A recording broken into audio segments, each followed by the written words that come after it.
Assalamualaikum warahmatullahi wabarakatuh. Om Swastiastu, Namo Buddhaya, salam kebajikan.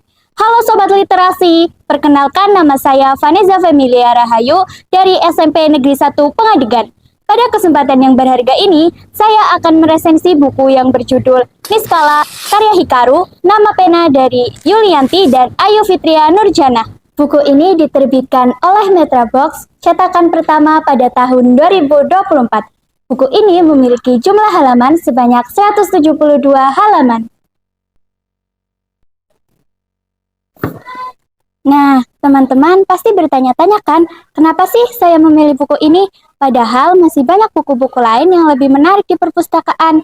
Saya memilih buku ini karena buku ini memiliki sampul yang estetik dan lebih menonjol dari buku-buku lain yang ada di perpustakaan. Sinopsis di bagian belakang buku juga membuat saya penasaran tentang isi cerita yang ingin disampaikan oleh penulis. Buku ini berkisah tentang Janu dan Rara yang tinggal di panti asuhan akibat kedua orang tuanya kecelakaan saat perjalanan pulang setelah liburan. Rahasia terungkap dari rasa penasaran Janu dari satu buku di rak perpustakaan yang berjudul Wangsa Pandawa yang ditulis menggunakan aksara Jawa. Setelah Janu membaca beberapa bagian, dia menemukan rahasia bahwa dia dan Rara, adiknya, merupakan keturunan Pandawa yang berdarah campuran. Dua kubu yang berbeda tetapi bersatu. Kembalinya Janu ke Akademi Janitra justru membuat Janu dituduh sebagai pencuri pusaka legendaris kitab Jamus Kalimasada. Tuduhan itu didasari dengan alasan bahwa Janu merupakan keturunan Pandawa Kurawa yang merupakan darah campuran. Mereka sering dianggap sebagai pembuat masalah. Janu dan kedua sahabatnya, yakni Arini dan Bima, mendapat panggilan dari kepala Akademi Janitra. Mereka mendapat tugas untuk mencari kitab Jamus Kalimasada. Tujuan pertama mereka yaitu Candi Prambanan. Mereka menemukan petunjuk yang bertuliskan bahasa Sanskerta.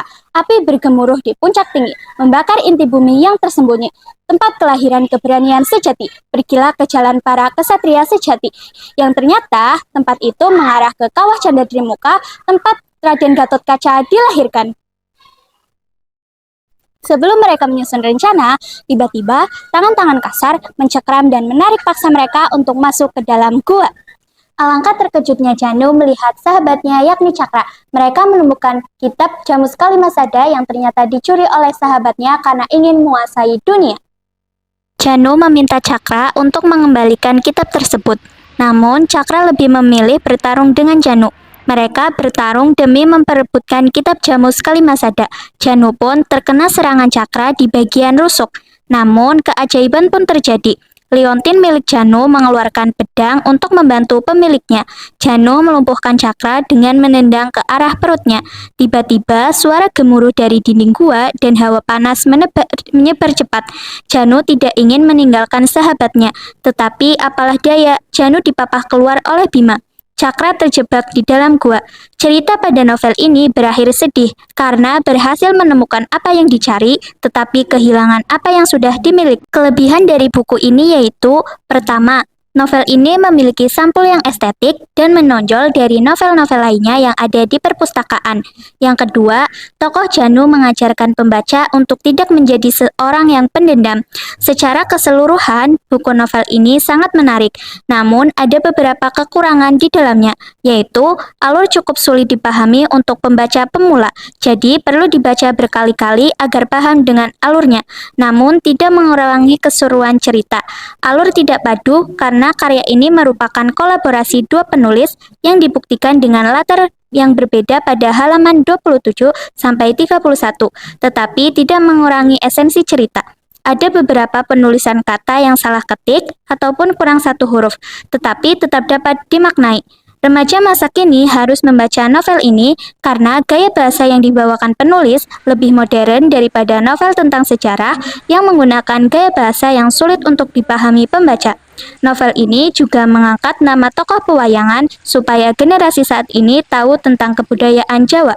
Tanpa sadar, mereka juga sedang menjelajahi dan mempelajari silsilah keluarga Pandawa Kurawa.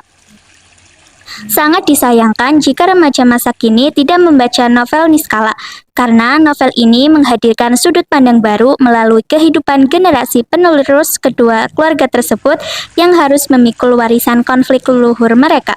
Lewat perpaduan unsur budaya pewayangan dengan imajinasi modern, penulis berhasil menghidupkan kembali dunia yang selama ini hanya dikenal melalui layar wayang.